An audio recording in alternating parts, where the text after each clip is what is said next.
Hey guys, Sarah coming at you today, up here from the Upper Peninsula of Michigan on this beautimous and very mild January day. A little bit of education for you today. So here we have two dogs. We've got this pup here. His name is Samson. He's coming up on 12 weeks old. Purebred Anatolian Shepherd male. He's like 11 and a half weeks, I guess. And this is Athena. Athena is, how old are you, Athena? Joe, 3.5 years old? Yeah, purebred Anatolian Shepherd female. She is not mom, but she's Auntie Athena. She makes an excellent babysitter, so he's learning pack stuff and, you know, all that happy jazz. And they are in today with our small flock of Katahdin sheep. Okay, so the talk for today is people that kind of give us a hard time for the way that we do our training here. There's a couple different schools of thought on training. One is that they should be born and raised inside the pasture with their charge, you know, whatever that may be. It could be sheep, could be goats, could be cows, horses, whatever you have. That they should be raised out in the pasture. With their mom, of course, the rest of the flock maybe, or the pack, plus their flock, and minimal human contact, and just kind of let them learn their way and get taught from the older ones. The flip side of that coin, the other way of thinking, is that there should be heavy human socialization and interaction, that any interaction with livestock should be very closely monitored by humans. And, you know, a lot more than that, but that's the basic black and white meat and bones of it. We happen to agree with the latter example. So the way that our dogs are is that they're born, ours are whelped in a confined space in the house. Usually that's where they start out. And then introduction to the livestock comes slowly and very patiently. So that's how we do things. If you have more questions about that, you can check us out. Facebook, TikTok, I do a lot, Instagram, or our website of www.tsanatolians.com. Okay, we got all that junk out of the way. So here's what we're doing today with Mr. Samson here.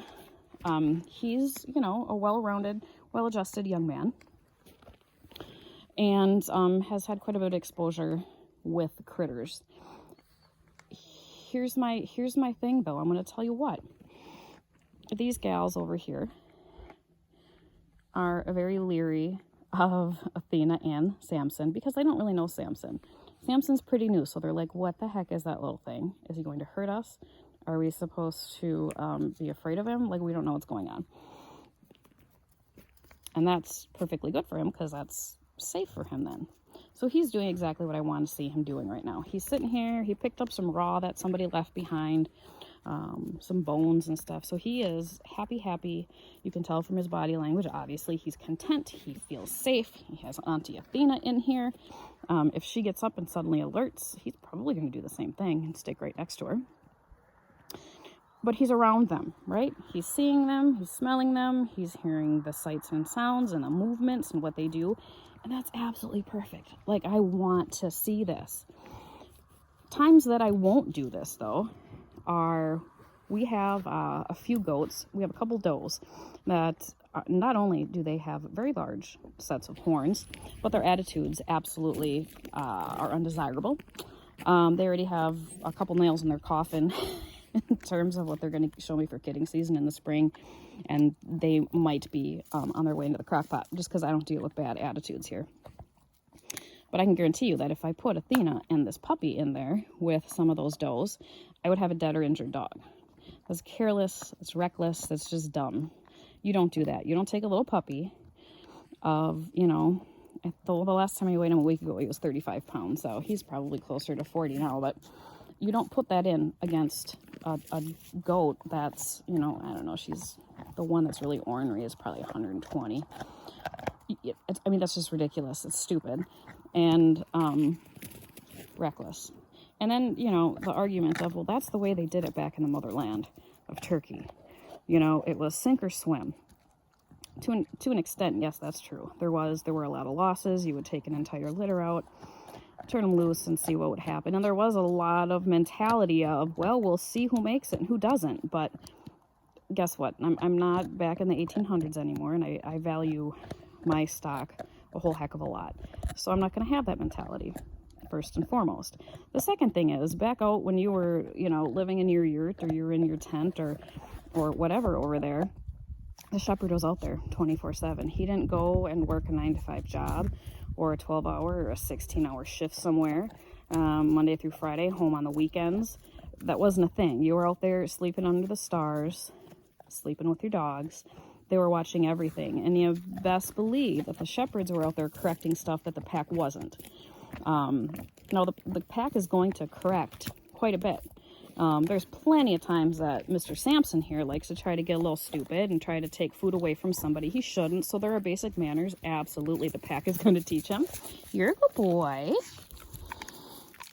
But it's still no substitute for having somebody that has their eyes 24 hours a day on them. And Athena, there's one cat here that she hates. She hates one cat that we have. So that's what she's barking at. But Samson's doing perfect. I mean, this is what I would expect him to see and want him to see. Now, if he were bark, bark, bark, bark at them, which I've seen him do through the fence at some of our goats before, NAS. Coincidentally, it's the goat that's very ornery. He'll get up a fence and he'll bark, and she'll like stand right up to him. That's because he's scared of her. So they're very good at bluffing, even when they're little. It's kind of like, I'm going to run my mouth off and be big and tough and scary, and then you'll leave me alone, even though on the inside I am flipping terrified and want to get out of here as quick as I can. So you have to really watch the body language. So even through a fence, when he does that, bark, bark, bark, bark, bark, I come up to him, I'll crouch down next to him, I'll pet him, and I'll just reassure him, tell him you're being a good boy. That's a good boy, but we're going to leave it now. We're going to leave it. That's where the word leave it really starts getting really ingrained in their head, that they have to learn that we don't bark at our livestock. We just don't do that. So that's when that would come into play. But he doesn't do that with these guys because he's not scared of them. They're very respectful of him. They keep their distance. They're not threatening him. They're not trying to scare him. They're not running away from him. Plus, he has his auntie here, who also is just Dina Joe, who's just relaxed.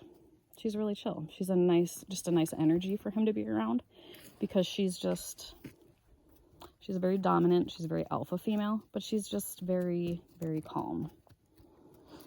And the sheep are fairly calm.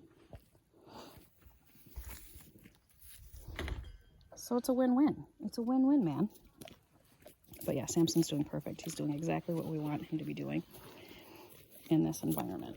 And Samson will be leaving in about a week here. He'll be going to Lower Michigan to work. He has a big job ahead of him. He has a family that he's going to have to guard with little ones in it. And he's going to a dad that is ex-military and wants to have a hand at keeping things buttoned up tight and keeping it safe. And they've got a variety of livestock that are also coming in shortly, which is going to be perfect, because then first they'll bond to him, get him rolling along, and then livestock will be coming, and it'll be perfect. Good boy. So just lots of praise. What a good boy Samson is. And this is great too when you're introducing livestock in with your pups. Giving them busy work like that, chewing, really helps just keep the energy calm. It's kind of like, you know, the kids nowadays, they give them those fidget spinners or whatever they're called. So when the kids get nervous or whatever, they can fidget with stuff. You know, like we like to, if we're feeling anxious or something, to have like a stress ball or something. It's kind of the same thing. So he's busy, he's chewing, which is good for his teeth. It's good for nutrition. There's some calcium in the bone that he's chewing. And he's just, you know, being cool. Athena hears somebody in the barn, so she's going to scope that out. and he's just going to hang out here. Right. What do you think? What'd you think? So yeah, I just wanted to pop up here quick and just do a little excerpt of what we're doing, how we do our puppies. And he's doing wonderful. So if you made it to the end of this, thanks. Don't be afraid to shoot us any questions if you may have them. And we'd be more than happy to answer any questions. You know, how we do things, why do we do things the way we do. So yeah. All right, guys, thanks for watching. We'll talk to you guys soon.